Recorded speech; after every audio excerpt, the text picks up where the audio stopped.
hockey fans, it's an exciting time of the year if you are indeed looking for that hockey. That is, of course, if you're looking for men's hockey. I'm going to be talking about the IIHF, some decisions that they've made for their men's and women's tournaments moving forward.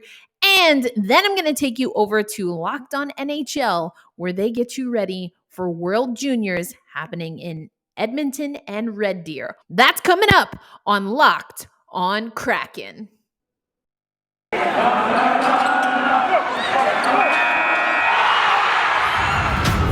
are Locked On Kraken, your daily podcast on the Seattle Kraken, part of the Locked On Podcast Network, your team every day. We are the Seattle Kraken.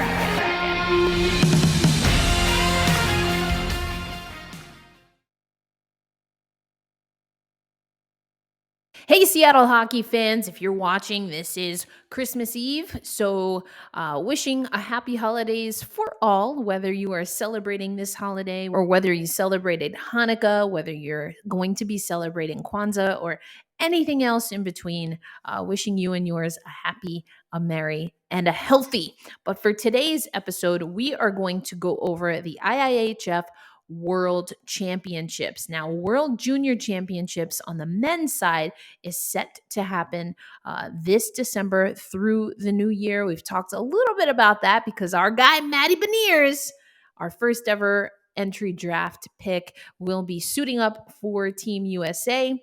That being said, I want to start actually by talking about the IIHF decision to cancel the U18 women's tournament, which is essentially the companion tournament, although not billed as it. That's a whole nother issue.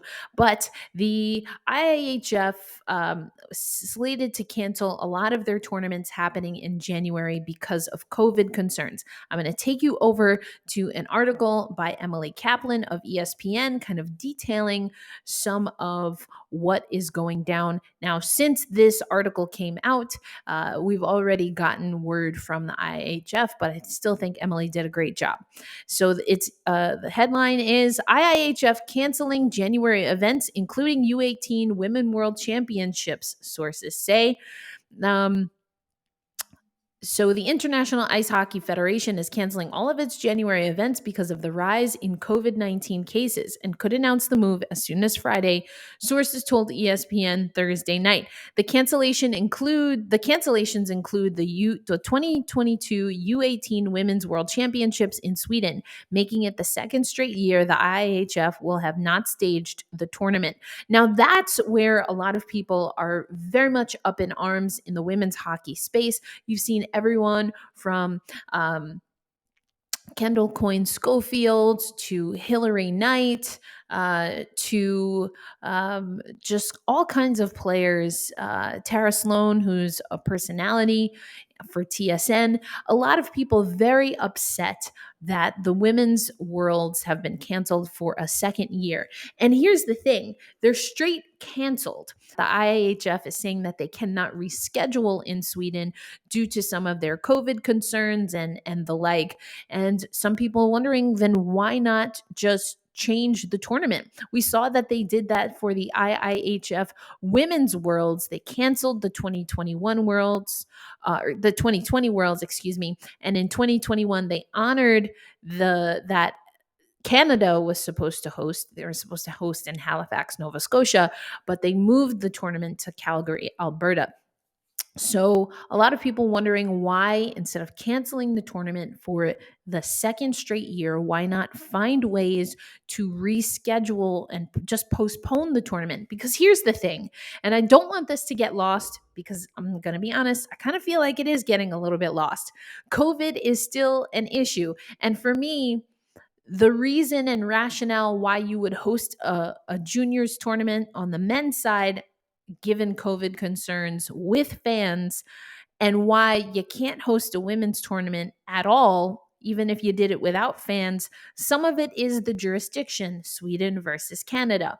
However, you also have to ask, and I don't know that many are, but why are you hosting a men's tournament. The show must go on is essentially what the IIHF is telling us on the men's side, whereas the women's tournament, out of an abundance of caution, we're canceling altogether. And one way or another, the math ain't mathing. Are we more concerned that women can contract COVID? Are we less concerned that young boys and growing men can contract COVID? Is it a money thing? There are a lot of questions, and I think that a lot of the heat that the IIHF is getting is warranted. I think that there is a little bit more of an explanation that can be given regarding why we're going on with a tournament amid a worldwide pandemic, but also why, if the standards and the rationale are somewhat the same. And honestly, I'm not convinced that they are, again, because Sweden and Canada handling things very differently. But can you see how there's just a lot of questions, a lot of people upset? And of course, as you'll hear for Locked On NHL, Tyler and Gil from Locked On NHL are going to talk about how this is an amazing opportunity around the holiday season to get together with other hockey-loving fans and watch the future of hockey. And you can't do that on the women's side. You can't even do that on the professional women's side. And here is the IIHF with an opportunity to provide that equity lens. And we see yet again for a second year that they're not doing that. And that's not the only thing. If we put COVID aside, you have to acknowledge that women's tournaments, whether at the senior level or at the junior level, which again, they don't even call juniors, they call it U18. So the marketing is very different there as well, although essentially it means the same thing. But when you market two things that are exactly the same differently, people don't see them as the same. So, anyway, there's a lot of concern. I mean, how they've streamed the U18s on the women's side, the type of marketing that they've provided, or even having the tournament in and of itself. So what are your thoughts? Let me know what you think about the IIHF decision to cancel all of their January tournaments. Now, that does include some men's tournaments. It includes other women's tournaments at the different division levels. So it's not only women's hockey that is being impacted. However, a lot of people are plucking out that we have World Juniors about to happen, and the equivalent of World Juniors. We have World Juniors on the men's side, men's World Juniors about to happen, while the equivalent of World Juniors on the women's side has been canceled yet again with no rescheduling plan in sight. Let me know what you think, but now I'm going to take you over to Gil Martin as he hosts a conversation about the IIHF Men's World Junior Championships set to happen in Edmonton. This holiday season, you should make sure and grab the protein bar that tastes like a candy bar and maybe even tastes better than a candy bar. And of course, we're talking about Built Bar. You get the best of both worlds, tasty and delicious and healthy, low in calories, low in carbs, low in sugar, but high in protein. That's what you get when you chomp in to Built Bar. There are so many amazing Built Bar flavors, you might have a hard time choosing. How do you choose between cookies and cream or double chocolate or cherry and raspberry, mint brownie or peanut butter brownie? Well, you know what? You can always try and do one of their mixed boxes, which is a great way, or you just get them all. And here's the great thing. You can make sure you place your order. You have enough to make sure you're not hangry during the holidays and that you have a few treats to share with your favorite auntie. And that's by going over to built.com and using promo code LOCKED15 for 15% off your next order at built.com. So get your favorite flavors, think about your favorite relatives, and of course yourself and your own peace of mind, and go get you some Built Bar for the holiday. As always, happy snacking. Junior championships are just about to get started, and Tyler Kuehl is here to preview it. Let's start looking at some of the teams and the players that are going to make an impact on this tournament. And we'll start with Group A. And the first team we're going to look at is Austria. Obviously not one of the favorites, but what can we expect from the Austrians, and who do we look at in this tournament? Tough go last year for Austria. It'd been a little bit since they made it up into the top group, or the top pool, if you will, in this tournament, because obviously it's not just the World Juniors, the one we're talking about now. There's the Division 1A, 1B, and then 2 and 3 and whatnot. By the way, Belarus, whoever gets relegated this year, Belarus will be taking that spot. They just won the Division 1A title recently. The only real kind of person that we all really noticed was Sebastian Ranishitz, their goaltender. And he came in, wasn't supposed to be the starter, and even though a lot of us didn't know who the starter was going to be anyways with Austria, but he comes out, makes 194 saves in 3 games. Like, he did everything he could to try to give the Austrians a chance. Obviously, it didn't quite work out for him. You know, he's had time playing in American ice. He played for Victoria a couple games this season in the WHL before going back home, getting ready for this tournament with Team Austria. But a lot of people are looking up front for this team, and that's Marco Kasper. He's a 17-year-old kid. He had 1 assist last year for his country in the tournament as a 16-year-old, mind you, and has been playing well. He's been playing in the top league in Sweden, the Swedish Elite League for Rögle, and 4 goals and 2 assists in 24 games. I know that's not, on this side of the pond, not world-beating numbers, but if you ever look at some player stats in Europe, there are some guys that, if they can get a point a game, that's pretty good. And this kid's only 17 playing against men. And stylistically, what are we expecting from them on the ice? Compete. I mean, that's going to be something that's real hard. And they know that too. They had a couple tough games last year. Obviously, they played in the same group as Russia, and they couldn't find their footing. I think now, maybe with a little bit more experience playing at this top level, I think you're going to see a little bit more of that, and just kind of just never giving up, right? And that's what we saw from Ranishitz last year, is the fact that even though his team was down a few goals, he kept trying to make some big saves. So that's what Austria's going to have to carry into this tournament. All right, turning to the Czech Republic, been to that country. They love their hockey there. Your thoughts about who we should look for on their roster this year?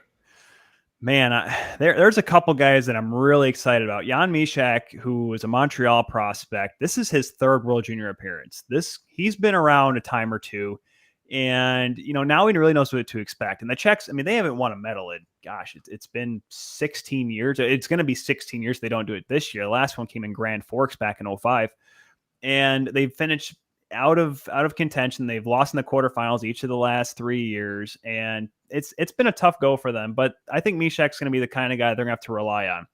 So far, last year at least, he had 2 goals and an assist in the World Junior Championships. He's having a really good year at Hamilton in the Ontario Hockey League. He's averaging over a point a game. He has 17 goals, 14 assists for 31 points. Very dynamic. Actually played, because obviously the OHL didn't play last year, actually got to play a couple games with Laval, scored 2 goals in 22 games. So this guy has pro experience playing against some older folks. So that's going to be something that the experience he carries in. I really like Jan Bednar. He's a Detroit prospect, plays for Acadie Bathurst, and a Bathurst team that's kind of, come see, come saw right now up in the Quebec League. And he's 10-6-2 right now, 902 save percentage with a shutout. He's off and on, but I think if he gets going and gets in the right rhythm, he can be big. But if not, they have Jakub Malik behind him, who plays for New Jersey. The New Jersey prospect, plays for Vestain in the Czech 2 League. He's having a breakout year there, 17-6 with a 1.8 goals against it average and a 926 save percentage. So goaltending will be key, but they have a couple weapons up front. Let's turn our attention to the German team. What do you expect from them in this tournament? There was almost no expectations for them. Yet they make it to the quarterfinals just about 4 or 5 days after getting killed 16-2 by Canada. And that's what this group brings. This is not just a team that's going to fall over after one game, which is why, they only did win 1 game last year in the tournament, but that's what this tournament is about. You beat one team, you get 1 win, you could be into the quarterfinals. And that's what they need to do again. They have, I'm really excited to see what Luka Musenberger brings from the back end. He's, they're calling him one of the best prospects since Mo Sider, which obviously, it's been a year since that's been the case. Detroit fans are loving him right now. And obviously Edmonton, that's where he's drafted, or who he's drafted by. Musenberger may have that ability. He's playing right now for the University of Vermont. And, that's another team that's kind of on the lower end of Hockey East right now, unfortunately. I think they still have, a couple players that can compete on that team, and he's one of them. And their offense is going to be led by Florian Elias. He plays for Mannheim. Speaking of Mo Sider, Alder Mannheim in the top, in Deutschlanda. and he's looking pretty good. He had 8 points last year in his first year of the league, trying to get things figured out. 2 goals and 2 assists so far in 21 games. Ended up leading the team in Germany last year, if I'm not mistaken, with 4 goals and 5 assists in the World Juniors. So once again, bringing that experience in. Goaltending wise, it's going to be a question mark. Nikita Kwap, who is a Carolina draft pick, he plays for Krefeld in the German league. Not great numbers. Only played about 9 games this year, 3 and 4 with a 3.52 goals against average. Or they can turn to Florian Bugle, who was going to be on the team last year, didn't play at all, but he plays in the Austrian Junior League for Red Bulls and is having a decent year. A couple shutouts and a 10-6 record. So it's not going to be easy for Germany, no question about it, given that the group that they're in. But you know what? They can compete maybe against the Czechs and certainly against the Austrians. No one plays daily fantasy sports to lose. Winning feels so much better.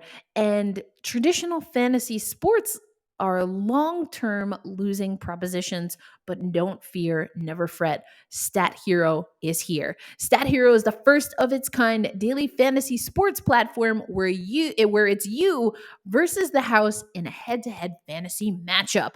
Winner take all. It's a never before seen innovation where in fantasy sports, the house shows you their lineup and dares you to beat them. Why? Because you don't have to compete against thousands of experts or unknowns. Stat Hero puts you in control of your fate. With Stat Hero, you are in control of the stakes. You decide how much you're going to play, how much you're going to play for, and Stat Hero has no choice but to take it because they're daring you to beat them. So sign up for free right now at stathero.com/hockey and use promo code hockey for a 100% deposit match. That's stathero.com/hockey with promo code hockey for a 100% match at stathero.com. Best of luck and put together your dream squad, beat the house, win some cash. Ain't nothing better than that.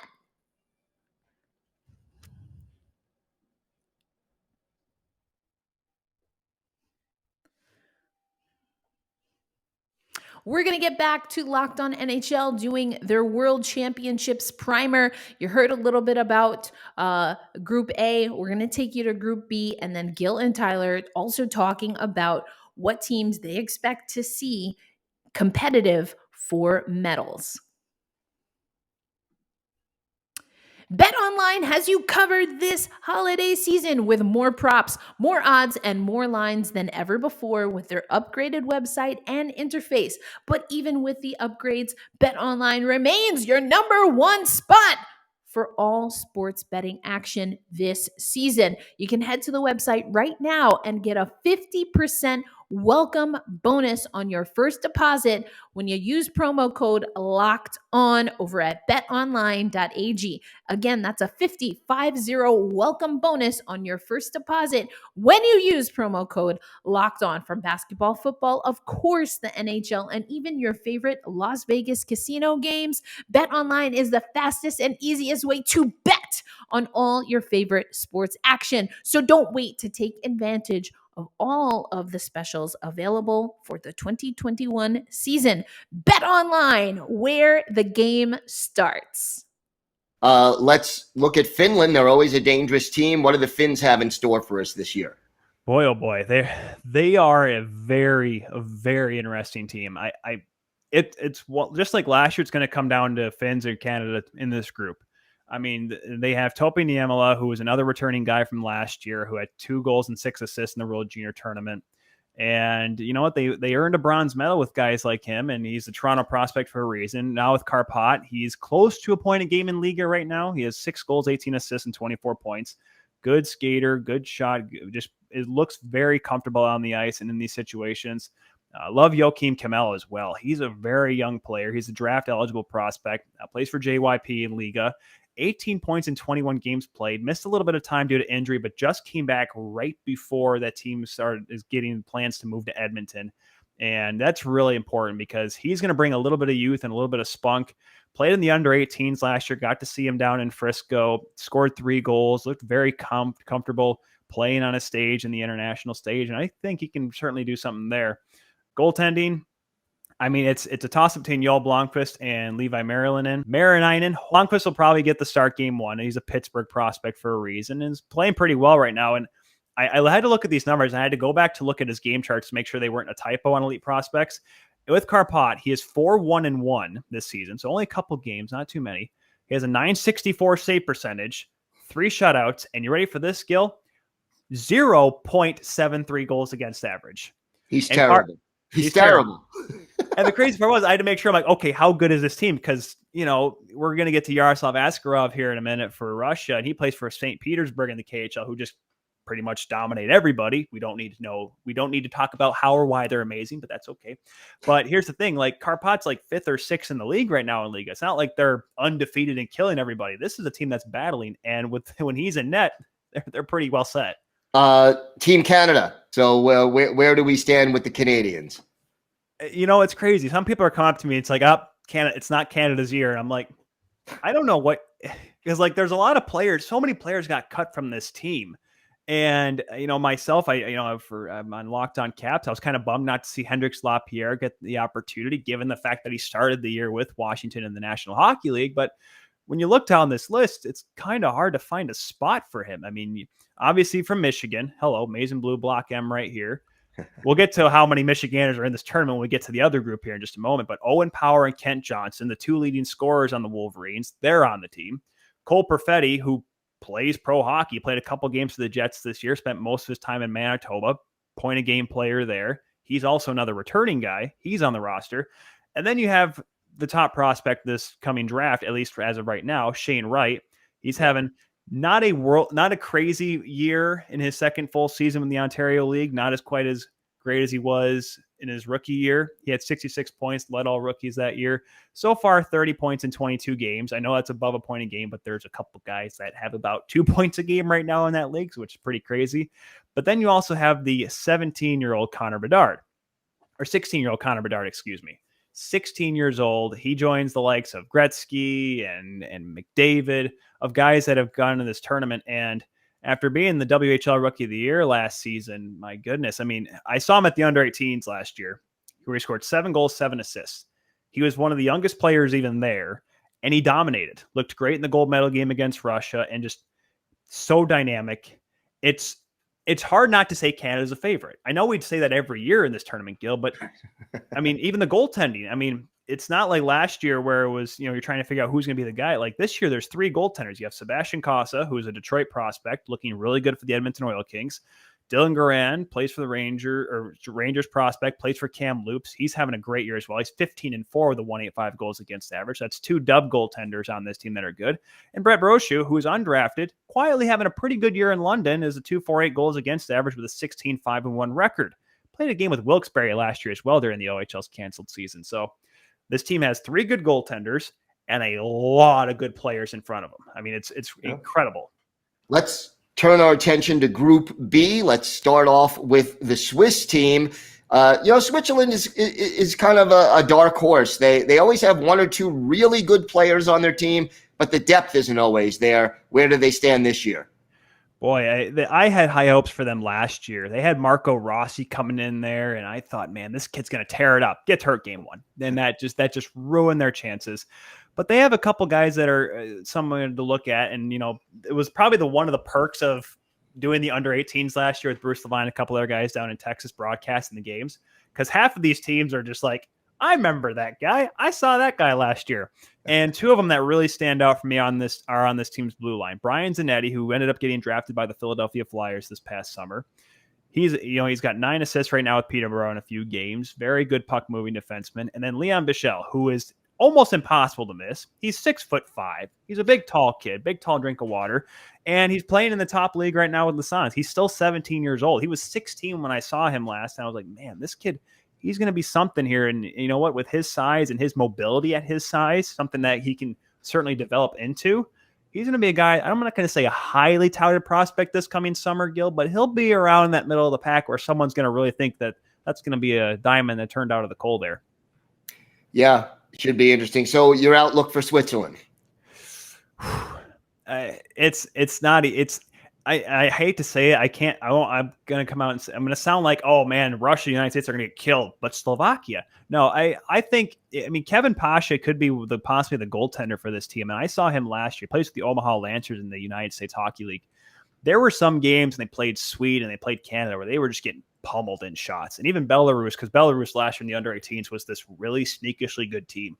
And they were just getting hounded with shots. And he made some huge saves in that tournament. So if he can really bail his team out, more power to him. Noah Patino is probably the other guy they're going to look forward at. He plays for St. John's in the Quebec League. If they get the goaltending, if a guy, they can bring out like a performance that Matt Shogard tried to do a few years ago, I think they could compete.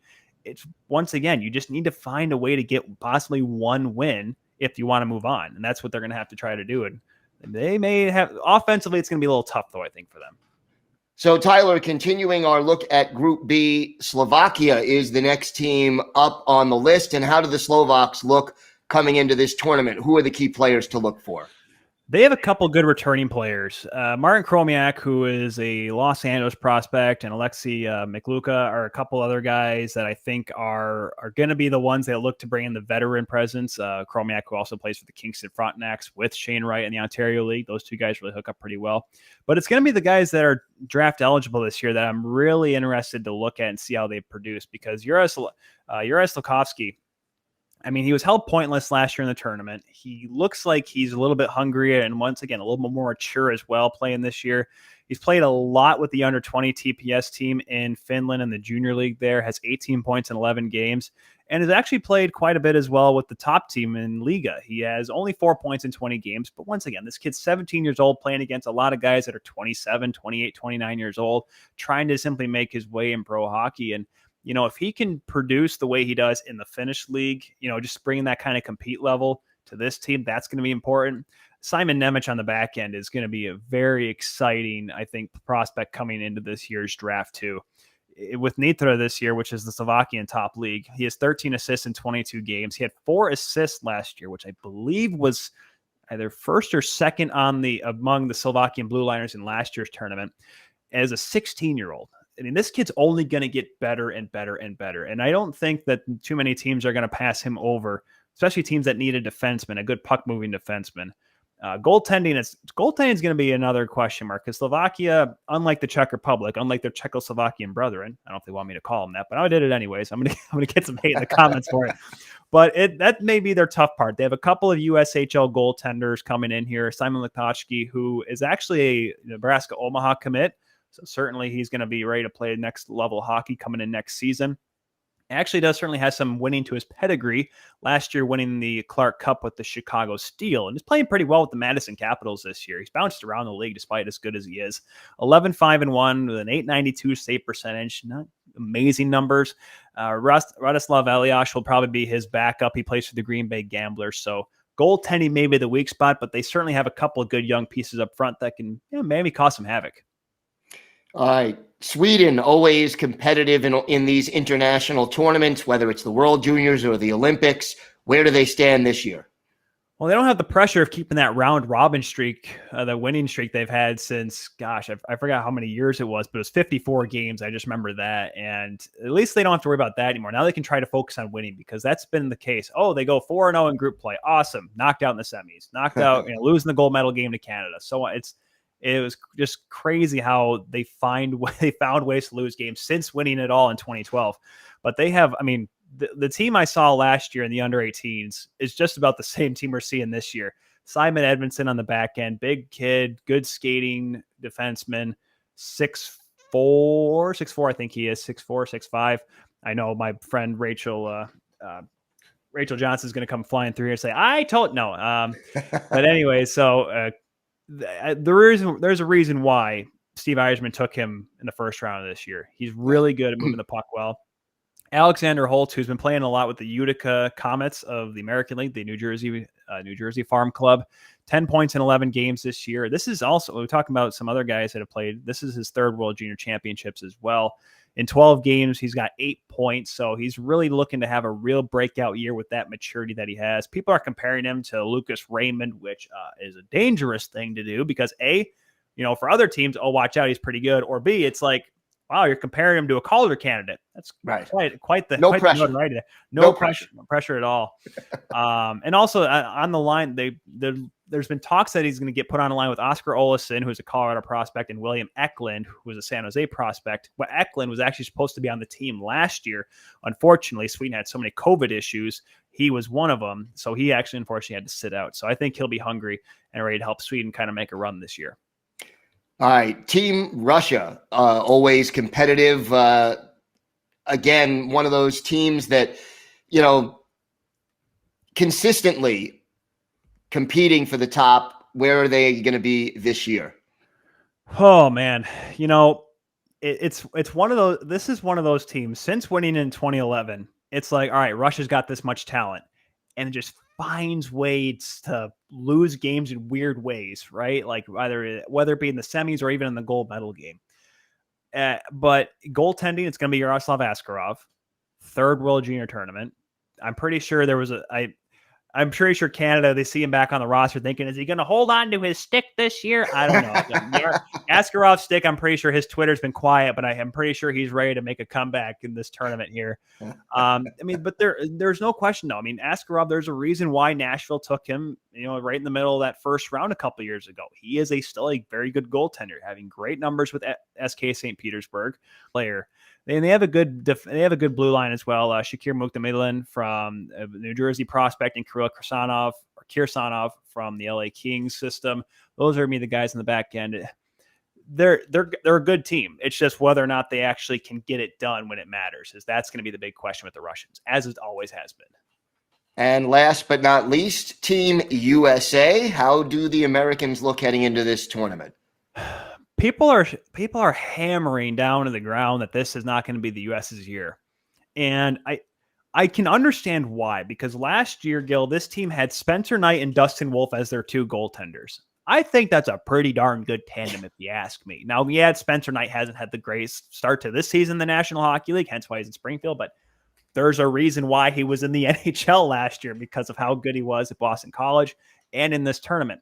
This year, the goaltending, it's going to seemingly come down to Drew Comesso, is a Chicago prospect. He's having a okay year with the Boston Terriers, even though that program is right now on kind of a transition phase.